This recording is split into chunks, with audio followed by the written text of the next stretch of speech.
Hello everyone, once again welcome और welcome back to my channel learners junction. So friends, हम लोग देख रहे थे हीट एंड टेम्परेचर चैप्टर। इसके बारे में कुछ बातें हम लोग इसके अगले वाले वीडियो में कर चुके हैं। हम लोग अगले वाले वीडियो में देख चुके हैं कि ऊष्मा और ताप में क्या अंतर है, इसका कौन सा परम शून्य तापमान है, इसका त्रिक बिंदु क्या होता है, ये सब अगले वाले वीडियो में हम लोग देख चुके हैं। और आज देखना है ऊष्मा संचरण विधि, यहाँ से देखना है। तो अगर आप इसके पहले वाले वीडियो नहीं देखे हैं और यहाँ पे डायरेक्ट आए हैं तो सबसे पहले इसके अगले वाले वीडियो देखिए, उसके बाद यहाँ से देखना शुरू कीजिएगा। तो हम लोग देखते हैं ऊष्मा संचरण की 3 विधियाँ हैं। एक चालन, संवहन और विकिरण। क्या क्या है? चालन, संवहन और विकिरण। अब इन तीनों के बारे में समझते हैं। चालन से किस प्रकार ऊष्मा का संचरण होता है तो यह ऊष्मा संचरण की एक विधि है, ठीक है, जहाँ ऊष्मा का संचरण एक स्थान से दूसरे स्थान तक बिना अणुओं की गति का होता है। इसमें ऊष्मा एक स्थान से दूसरे स्थान तक जाती है, लेकिन ये नहीं कि इसके अंदर जो अणु है वो गति करती है, नहीं। इसमें बिना अणुओं के गति के होता है, बिना अणु के गति से ऊष्मा का संचरण होता है, यही याद रखना है। ठोस में ऊष्मा का संचरण इसी विधि द्वारा होता है। यह ऊष्मा संचरण की जो चालन है ना, ऊष्मा संचरण की सबसे धीमी विधि है जो चालन विधि है। ऊष्मा संचरण की सबसे धीमी विधि। और चालन किस में होता है? तो ज़्यादातर ठोस में ही होता है चालन की घटनाएं। जैसे कि एग्जाम्पल के तौर पे देख सकते हैं हम लोग, लोहे की कुर्सी और लकड़ी की कुर्सी की तुलना करने पर लोहे की कुर्सी है जो अधिक ठंडे या अधिक गर्म प्रतीत होती है, क्योंकि लोहे में चालन अधिक होता है। अगर हम एक साइड लोहा का कुर्सी ले लें और एक साइड ये लकड़ी का, तो ठंडी के दिनों में सबसे ज़्यादा ठंडी इस पर बैठेंगे तो लोहे वाला ही लगेगा, और गर्मी के दिनों में लोहे वाला ही गर्म रहेगा। ऐसा क्यों होता है? तो क्योंकि ये धातु ठोस है ना, इसमें जो अधिक चालन होता है, अधिक चालन होता है, लेकिन लकड़ी में कम होता है। आगे देखिए, मिट्टी के बर्तन तथा स्टील के बर्तन में तुलना करने पर स्टील के बर्तन में चाय पीना मुश्किल होता है, क्योंकि स्टील के बर्तन में ऊष्मा का चालन तेजी से होता है। बोला जा रहा है कि यदि हम मिट्टी के बर्तन और स्टील के बर्तन में तुलना करने के लिए, यदि स्टील के बर्तन में चाय पीना हमको ज़्यादा मुश्किल हो जाता है, क्योंकि स्टील के बर्तन में जो ऊष्मा का चालन तेज़ी से होता है। आप कभी स्टील के बर्तन में चाय पिए होंगे तो देखे होंगे कि उसका जो ग्लास वाला या कप वाला ऊपर कवर होता है वो भी गर्म तुरंत ही हो जाता है। ऐसा क्यों होता है? क्योंकि वो स्टील है, ऊष्मा का चालन तेज़ी से हो रहा है और उसमें गर्मी पकड़ लेती है। लेकिन वही मिट्टी के बर्तन में चाय पीने पे वो गर्म नहीं हो पाता और हम आराम से पी लेते हैं, क्योंकि ऊष्मा का चालन है जो कम होता है। तो चालन समझ लिए। अब समझते हैं संवहन। तो चालन किस में होता है? ठोस में ज़्यादातर चालन की क्रिया से ही ठोस है जो गर्म होता है, और इसमें अणुओं की गति के बिना, ठीक है, इसमें अणु गति नहीं करता है, ये याद रखना ये पॉइंट। अब संवहन देखते हैं। तो यह भी है जो ऊष्मा संचरण की एक विधि है, जिसमें ऊष्मा का संचरण एक स्थान से दूसरे स्थान तक अणुओं की गति के कारण होता है। संवहन में जो है हो रहा है एक स्थान से दूसरे स्थान तक ऊष्मा का संचरण तो अणु की गति से हो रहा है, लेकिन चालन में बिना अणुओं की गति से होता था। द्रव और गैस में ऊष्मा का संचरण इस विधि द्वारा होता है। संवहन में ठोस नहीं आएगा, संवहन द्रव और गैस में ऊष्मा का संचरण होता है संवहन में। आगे देखेंगे, चालन की तुलना में है जो इसमें संचरण अधिक तेजी से होती है। आगे हम लोग देखे थे कि चालन में ऊष्मा संचरण की गति सबसे है धीमी से, लेकिन चालन से ज़्यादा संवहन में थोड़ी इससे अधिक तेजी से होती है ऊष्मा का संचरण। जैसे कि हम लोग देखते हैं, इसमें है जो मान लिया है पानी या दूध कुछ भी गर्म हो रहा है, तो इसके अंदर पानी और दूध जो गर्म हो रहा है वो संवहन विधि द्वारा हो रहा ऊष्मा की गति के द्वारा, अणुओं के गति के द्वारा नीचे गर्म हो रहा है, वही अणु ऊपर आ रहा है, फिर ऊपर वाला अणु जो ठंडी थी वो नीचे जा रहा है। इस प्रकार ये गर्म हो रहा है। लेकिन ये बर्तन जो है स्टील वाली या कुछ वाली, ये गर्म हो रहा है चालन विधि द्वारा। आगे देखेंगे विकिरण, रेडिएशन। तो यह भी है जो ऊष्मा संचरण की एक विधि है, जिसमें ऊष्मा का संचरण बिना माध्यम के या माध्यम रहने पर माध्यम के बिना गर्म किए होता है। तो विकिरण में क्या होता है कि यह ऊष्मा संचरण में, जिसमें ऊष्मा का संचरण बिना माध्यम के, है ना, यदि बीच में कोई माध्यम ना हो फिर भी ऊष्मा का वहाँ संचरण हो जाएगा। या तो माध्यम रह भी सकता है या नहीं भी रह सकता। तो माध्यम को बिना गर्म किए भी, इसमें विकिरण में माध्यम को बिना गर्म किए भी ऊष्मा का संचरण हो सकता है, और इसमें माध्यम पर रह भी सकता है, नहीं भी रह सकता ऊष्मा। और ये विकिरण जो है ऊष्मा संचरण की सबसे तीव्र विधि है। याद रखिएगा, अगर पूछा जाएगा ऊष्मा संचरण की सबसे तीव्र विधि तो विकिरण। जैसे सूर्य की ऊष्मा पृथ्वी तक पहुंचती है, किसके, विकिरण विधि के द्वारा ही हमें सूर्य की ऊष्मा पृथ्वी तक पहुंचती है। पानी तथा पृथ्वी से परावर्तित ताप के द्वारा वायुमंडलीय गर्म होता है ना। पानी तथा पृथ्वी से परावर्तित ताप के द्वारा जो वायुमंडल गर्म हो रहा वो भी विकिरण के माध्यम से ही हो पा रहा। भट्ठी की ऊष्मा मनुष्य तक पहुंचती है, ये भी विकिरण विधि द्वारा ही भट्ठी की ऊष्मा मनुष्य तक पहुंच रही है। जैसे कि ये लकड़ी जो है आग, और ये इससे ले रहा है ऊष्मा, तो ये भी विकिरण के माध्यम से ही यहाँ पहुंच रहा है। इसी को शॉर्टकट फॉर्म में यहाँ बता दिया गया है कि चालन में जो है पदार्थ के अणुओं के बिना गति के द्वारा होता है चालन में गर्म, और संवहन में पदार्थ के अणुओं की गति के द्वारा। चालन में अणुओं के बिना गति द्वारा, इसमें अणु का गति के द्वारा, और विकिरण में बिना माध्यम के या माध्यम के साथ गर्म होती है। आगे देखेंगे, धातु के टेबल पर रखी चाय जल्दी ठंडी हो जाती है ना। लकड़ी के टेबल की तुलना में बोला जा रहा है कि धातु के टेबल पर रखी चाय जो है वो जल्दी ठंडी हो जाती है लकड़ी के टेबल की तुलना में, क्योंकि धातु के टेबल में चालन भी हो रहा है, संवहन भी हो रहा है, और विकिरण और बाष्पीकरण भी हो रहा है। जबकि लकड़ी के टेबल में केवल विकिरण, संवहन और बाष्पीकरण हो रहा है, लेकिन चालन नहीं। लकड़ी के टेबल में चालन नहीं हो रहा है और बाकी सभी क्रियाएं हो रही है, विकिरण भी हो रहा है, संवहन भी हो रहा है, बाष्पीकरण भी हो रहा है। लेकिन अगर वही धातु का टेबल ले लिया जाए तो वहाँ चालन, संवहन, विकिरण और बाष्पीकरण चारों प्रक्रियाएं हो रही है। इस कारण जो है धातु के टेबल पर रखी चाय जो है वो जल्दी ठंडी हो जाती है।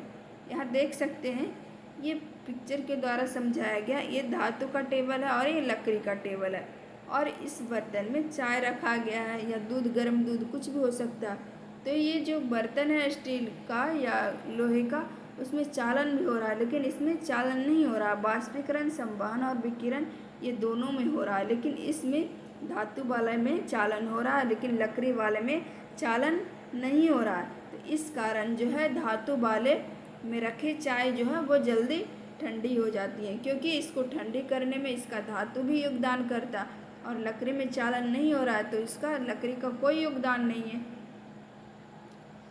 समान शरीर का तापमान जो है वो 37 डिग्री सेल्सियस होता है। ठंडी के दिनों में कपड़े का कार्य है शरीर की ऊष्मा को बाहर जाने से रोकना। कपड़े का क्या कार्य है ठंडी के दिनों में? तो कपड़े का यह कार्य है कि वो शरीर की ऊष्मा को है बाहर जाने से रोके। और समान शरीर का तापमान होता है कितना? 37 डिग्री सेल्सियस, ये याद रखिएगा। टुंड्रा प्रदेशों में एस्किमो बर्फ की दोहरी दीवार बनाकर रहते हैं, क्योंकि दोहरी दीवार के बीच हवा की ऊष्मा का कुचालक होता है। क्यों दोहरी दीवार के बीच जो टुंड्रा प्रदेश में बर्फ़ की दीवार बनाएंगे, लेकिन दोहरी दीवार बनाया जाता है? ऐसा क्यों?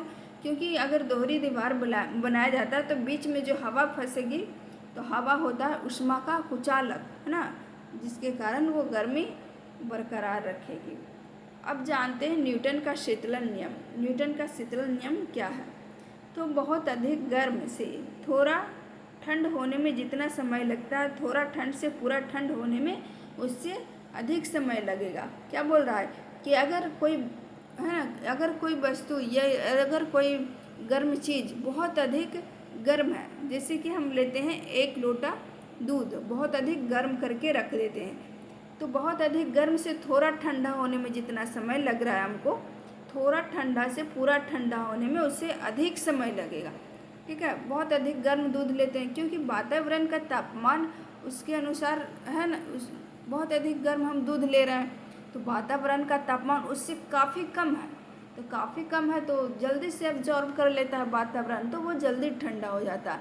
लेकिन बोला जा रहा है कि यदि थोड़ा ठंडा से पूरा ठंडा होना में, क्योंकि वातावरण का तापमान और उस दूध का तापमान अगर वो थोड़ा गर्म है तो है ना लगभग सेम हो जाता है, इसीलिए अब वातावरण को उसकी गर्मी अवशोषित करने में थोड़ा टाइम लग जाता है। तो यही बोला जा रहा है कि बहुत अधिक गर्म से थोड़ा ठंडा होने में जितना समय लगता है, थोड़ा ठंडा से पूरा ठंडा होने में उससे ज़्यादा समय लगेगा।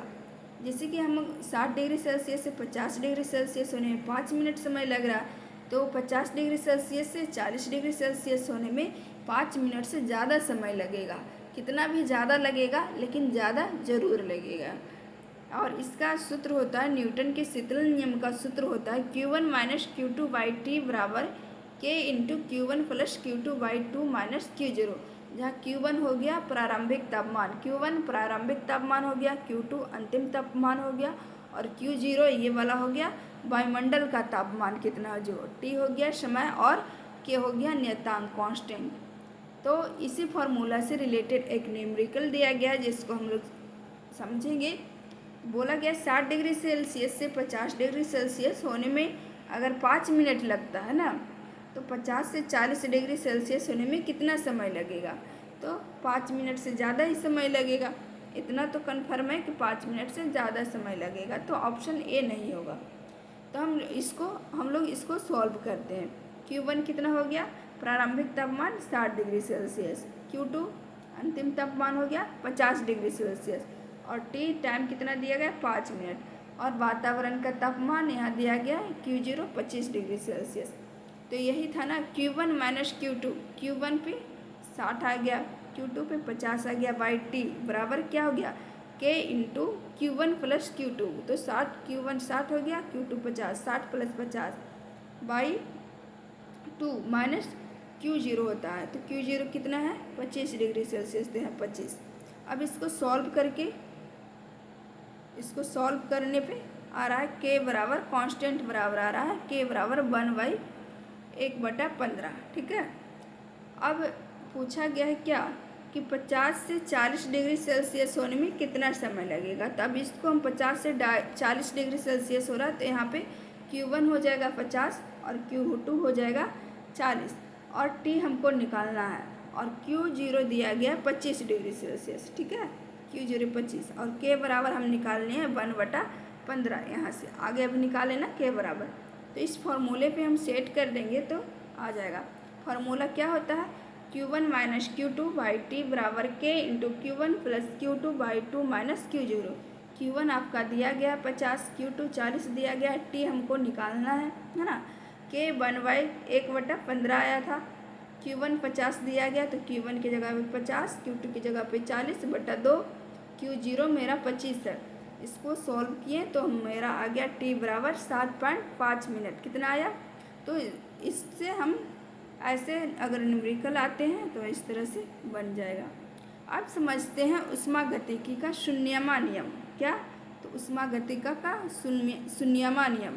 तो इस नियम के अनुसार अगर A का ताप B के ताप के बराबर हो और B का ताप C के ताप के बराबर है, क्या बोला जा रहा है A का ताप बराबर B का ताप है ना, और B का ताप बराबर C का ताप, तो ये ऊष्मागतिकी का शून्यमा नियम कहता है अगर इस तरह का बात हो तो A और C का तापमान बराबर होता है। ठीक है, A का ताप अगर B के ताप के बराबर है, A का ताप अगर B के ताप के बराबर है और B का ताप अगर C के ताप के बराबर है, तो ऊष्मागतिकी की शून्यमा नियम के अनुसार A का ताप बराबर हो जाएगा C का ताप। ओके, आगे देखिए, ऊष्मागतिकी का शून्यमा नियम तापमान को परिभाषित करता है ना।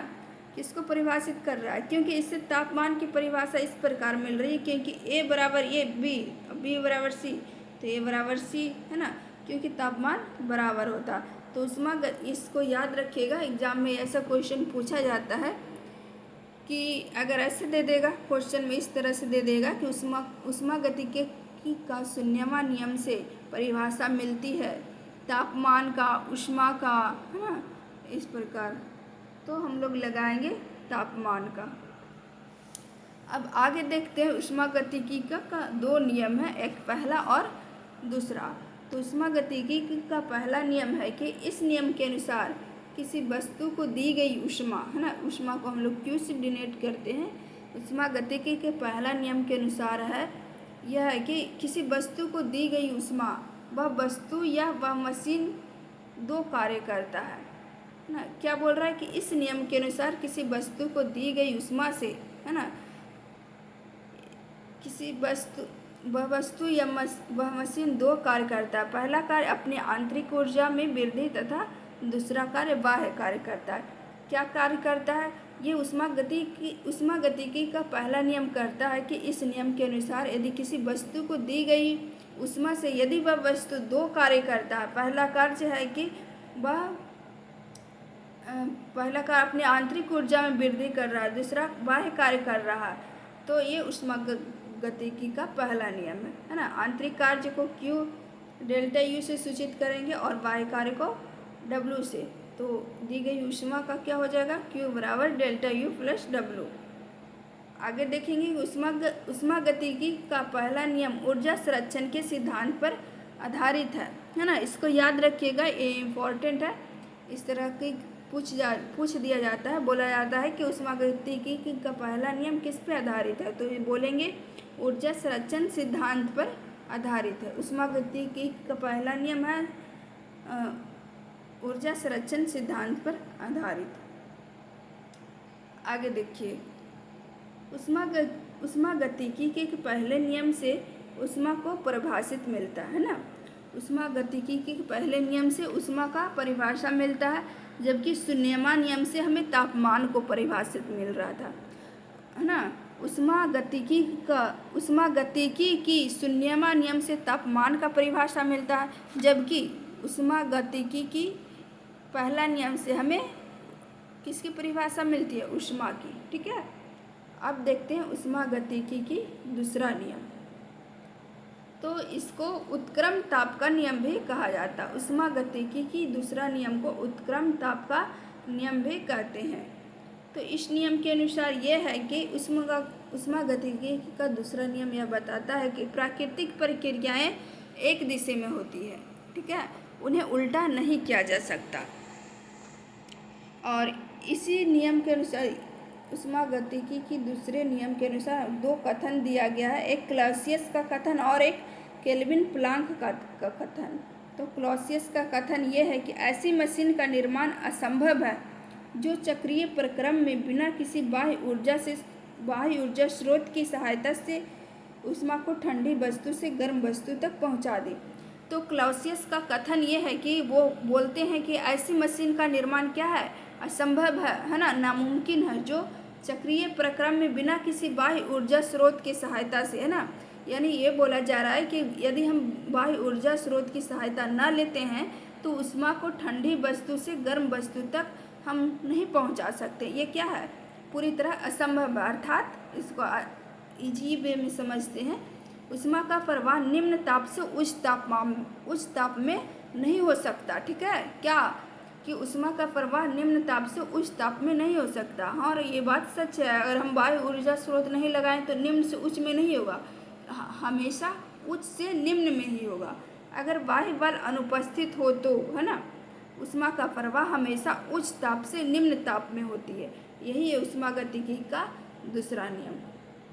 और केल्विन प्लांक का कथन है कि किसी भी ऐसे ऊष्मा इंजन का निर्माण असंभव है जो चक्रीय प्रक्रम में किसी स्रोत से ऊष्मा लेकर कार्यकारी पदार्थ को बिना ऊष्मा के ह्रास के उस कार्य में बदल दे। केल्विन प्लांक का कथन है, ये कहते हैं कि किसी भी ऐसे ऊष्मा इंजन का निर्माण क्या है? असंभव है जो चक्रीय प्रक्रम में किसी स्रोत से ऊष्मा लेकर कार्यकारी पदार्थ को बिना ऊष्मा के, हाँ, यानी कोई बिना ऊष्मा ह्रास के उस काम को, मशीन की दक्षता को है जो 100% कोई नहीं कर सकता। यानी कि किसी भी मशीन की दक्षता 100% से कम ही होती है ना, 100% नहीं कर सकता। ये है केल्विन प्लांक का कथन और यही है उष्मागतिकी का दूसरा नियम। आदर्श मशीन की दक्षता जो 100% होती है, लेकिन यह वास्तविक रूप से संभव नहीं है। जो आदर्श मशीन है उसकी दक्षता 100% है, लेकिन अगर वास्तविक रूप से देखा जाए तो ये पॉसिबल नहीं है।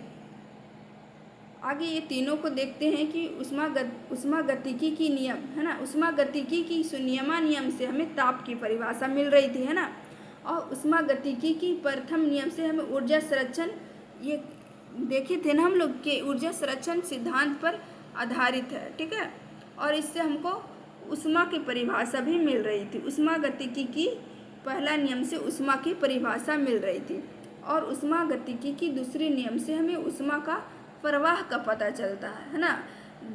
प्रथम नियम से उष्मागतिकी की प्रथम नियम से हमें उष्मा की परिभाषा मिलती है, जबकि द्वितीय नियम से उष्मा की प्रवाह का पता चलता है। आगे देखिए उष्मीय प्रक्रम। तो चक्रीय प्रक्रम में है जो आंतरिक ऊर्जा नियत रहता, और इसका समदाबीय प्रक्रम में दाब नियत रहता। सममितीय प्रक्रम में आयतन नियत रहता है, समतापीय प्रक्रम में ताप नियत रहता, और रुद्धोष्म प्रक्रम में उष्मा नियत रहता। ये नाम से कुछ जैसे समदाबीय है ना, इसमें दाब लिखा हुआ यानी दाब नियत रहता है। सममितीय इसमें आयतन नियत है। समतापीय यानी इसमें ताप नियत रहेगा। रुद्धोष्म इसमें उष्मा नियत रहेगा। आगे देखते हैं ग्लोबल वार्मिंग, वैश्विक तापमान।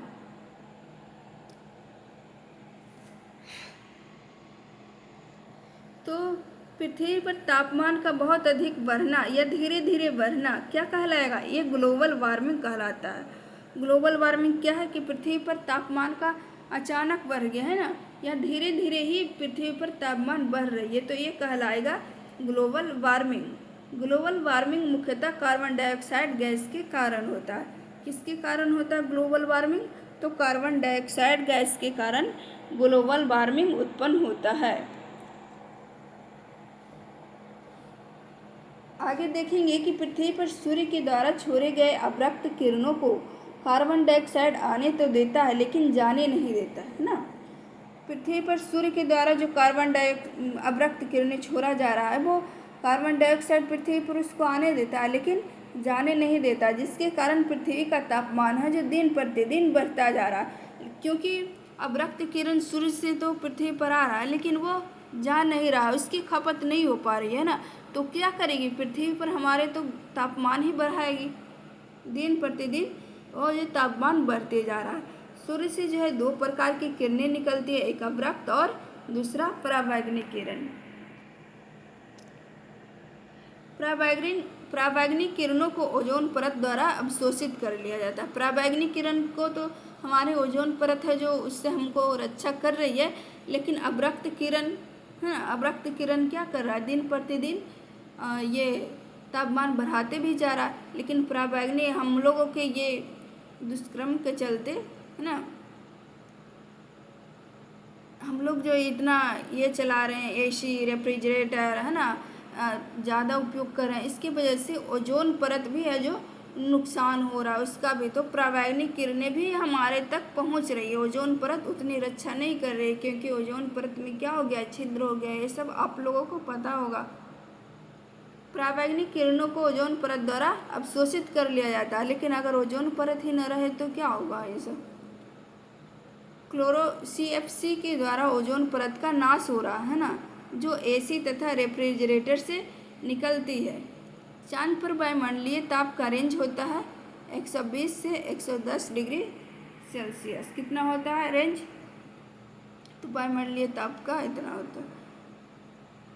तो सबसे और कुछ और बातें जानते हैं। सबसे गर्म विद्युत चुंबकीय तरंग है जो अवरक्त किरण है। यहाँ पे देखिए कि सूर्य के द्वारा दो किरणें निकल रही थी, एक अवरक्त और एक परावैंगनिक। तो ये अवरक्त किरणें जो होती है वो सबसे गर्म विद्युत चुंबकीय तरंग होती है। पहले जो था अवरक्त किरण आता था और वापस चला भी जाता था, लेकिन पृथ्वी पर इतनी कार्बन डाइऑक्साइड वृद्धि हो रही है तो वो वापस कार्बन डाइऑक्साइड गैस जो है वापस जाने ही नहीं देता अवरक्त किरणों को, जिसके कारण हमारी पृथ्वी पर जो है तापमान में दिन प्रतिदिन दिन चौगुना रात है ना, ये तापमान वृद्धि होती जा रही है। आगे देखेंगे कृष्ण पिंड, ब्लैक बॉडी। तो वैसा पिंड जो लगभग सारी ऊष्मा विकिरणों को अवशोषित कर लेता है उसको कहेंगे कृष्ण पिंड। किसको कहेंगे कृष्ण पिंड? जो सारी ऊष्मा विकिरणों को अवशोषित कर लेता है। जब सारे चीज़ों को अवशोषित कर लेता है तो वह किस तरह? ब्लैक दिखता है, इसीलिए उसको बोलेंगे कृष्ण पिंड। आगे काजल लगभग 95% ऊष्मा विकिरण को अवशोषित करता है, इसलिए काजल सबसे अच्छा कृष्ण पिंड है। सबसे अच्छा कृष्ण पिंड है कौन? तो काजल, क्योंकि काजल है ना जो 95% ऊष्मा विकिरण को अवशोषित करता है, इसीलिए काजल हमें लगाना चाहिए। क्योंकि अगर काजल यहाँ आँख में लगा रहे हैं तो ऊष्मा विकिरण में बहुत सारे विटामिन्स भी है ना, अवशोषित कर लेती है। तो वो विटामिन्स जो हमारे आँखों को जो मिलना चाहिए वो मिलता है। और ये नहीं कि ये अब जो डुप्लीकेट मार्केट में आया वो सब नहीं, जो घर में तैयार किया जाता है वो काजल हमें लगाना चाहिए। क्योंकि काजल क्या है? सबसे अच्छा ऊष्मा विकिरण का अवशोषित कर रहा है और इसमें जो हमारे प्रकाश में जो विटामिन्स पाए जा रहे हैं और आँखों को जो मिलना चाहिए वो मिल रहा है। काला आदमी सारे ऊष्मा विकिरणों को अवशोषित कर लेता है, इसलिए उसे अधिक गर्मी लगती है ना। गोरा आदमी सारे ऊष्मा विकिरणों को परावर्तित कर देता है, इसीलिए उसे कम गर्मी लगती है। गोरा आदमी जो है सारे ऊष्मा विकिरण को क्या कर रहा है? परावर्तित कर दे रहा है, तो उसको कम गर्मी लग रही है। लेकिन काला आदमी जो भी है वो सारे ऊष्मा विकिरण को अवशोषित कर लेती है, तो उसको ज़्यादा गर्मी लगती है। गर्मी के दिनों में सफ़ेद वस्त्र का उपयोग किया जाता है, क्योंकि वह सारे ऊष्मा विकिरण को परावर्तित कर देते हैं, जिसके कारण कम गर्मी लगती है। ठंडी के दिनों में काले कपड़े का उपयोग किया जाता है। ऐसा क्यों? क्योंकि वो काले कपड़े क्या कर रहा है? सारे ऊष्मा विकिरण को अवशोषित कर ले रहा है ना, जिसके कारण थोड़ा बहुत तो हमारे बॉडी में गर्मी की वृद्धि होगी। गर्मी की छाती को कैसा बनाया जाता है? ऐसा नहीं कि जो हम लोग एक ही छाते को सालों भर उपयोग कर लेते हैं, लेकिन नहीं, गर्मी के छाते अलग आते हैं और ठंडे की ये बरसात के अलग। तो गर्मी के छाते ऊपर से सफ़ेद बनाया जाता है, क्योंकि उस पर जो गर्मी आए वो सारे ऊष्मा विकिरण को रिफ्लेक्ट कर दे और नीचे से काला बनाया जाता है। अब देखते हैं किरचॉफ का नियम। ठीक, तो किरचॉफ का कहना है कि इस नियम के अनुसार जो वस्तु ऊष्मा की जितनी अच्छी अवशोषक होगी वह वस्तु उतनी ही अच्छी उत्सर्जक भी होगी। ये बोलते हैं कि कोई वस्तु अगर ऊष्मा को ज़्यादा अवशोषण कर रहा है तो वो ज़्यादा उत्सर्जन भी करेगा। ठीक है, जैसे काली प्याली में रखी गई चाय अन्य प्यालियों की अपेक्षा जल्दी ठंडी होती है। अगर काली प्याली में चाय रख दें और एक दूसरे रंग की प्याली में चाय रख दें तो काली प्याली वाली चाय जल्दी ठंडी होगी। ऐसा क्यों? क्योंकि काली ऊष्मा को ज़्यादा अब्जॉर्ब कर रहा है वो, तो ऊष्मा को ज़्यादा उत्सर्जन भी वही करेगा। एक काली और एक सफ़ेद गेंद को एक समान तापमान पर गर्म करके अगर अंधेरे कमरे में छोड़ दिया जाता है तो काली गेंद अधिक चमकेगी, है ना, काली गेंद अधिक चमकेगी। थर्मस का बाहरी और भीतरी सतह सफ़ेद और चमकदार होता है, इसलिए यह भीतर की ऊष्मा को कम अवशोषित करता है तथा बाहर की ऊष्मा को परावर्तित कर देता है। क्या कहा जाता है? किरचॉफ का नियम क्या है? ये कहते हैं कि जो वस्तु अगर ज़्यादा ऊष्मा अब्जॉर्ब कर रहा है तो ज़्यादा, कोई वस्तु अगर ऊष्मा का जितना अवशोषित कर रहा है उतना उत्सर्जक भी करेगा, यानी ऊष्मा को अगर ज़्यादा अब्जॉर्ब कर रहा है तो ज़्यादा उत्सर्जन भी करेगा। जैसे कि थर्मस की बाहरी और भीतरी सतह को सफ़ेद और चमकदार बनाया जाता है। ऐसा इसलिए कि भीतर की ऊष्मा को कम अवशोषित करेगा, है ना, और बाहर वाला ऊष्मा अगर उस पर आ रहा है तो बाहर उसको परावर्तित कर देगा, जिसके कारण थर्मस के अंदर रखा हुआ गर्म पेय पदार्थ अधिक समय तक गर्म रहता है। किरचॉफ का नियम सिर्फ गर्म वस्तु पर लागू होता है, अर्थात जब तक प्रश्न में गर्म पिंड की चर्चा न हो तो समान नियम होगा। किरचॉफ का नियम जो है ना, किरचॉफ का नियम सिर्फ गर्म वस्तु पे ही लागू होगा, और जब भी क्वेश्चन में गर्म पिंड की चर्चा न हो तो उसमें हम लोग किरचॉफ का वर्णन ही नहीं करेंगे। उसमें किसका वर्णन करेंगे कि सफ़ेद अच्छा परावर्तक होता है और काला अच्छा अवशोषक होता है, इसका वर्णन करेंगे। जब हमारे क्वेश्चन में गर्म पिंड की चर्चा हो जाए, है ना, तो उसमें हम लोग किरचॉफ के नियम का किरचॉफ के नियम का वर्णन करेंगे। आगे है ऊष्मीय प्रसार। तो फ्रेंड्स इसको हम लोग अगले वीडियो में देखेंगे। अगले वीडियो में ये हीट एंड टेम्परेचर ख़त्म कर दिया जाएगा। तो आपको ये समझ में आई है कि नहीं ये बताइएगा ज़रूर, और अच्छा लगा हो तो लाइक कीजिए। आज के लिए इतना ही था, तो मिलते हैं हम लोग अगले वीडियो में।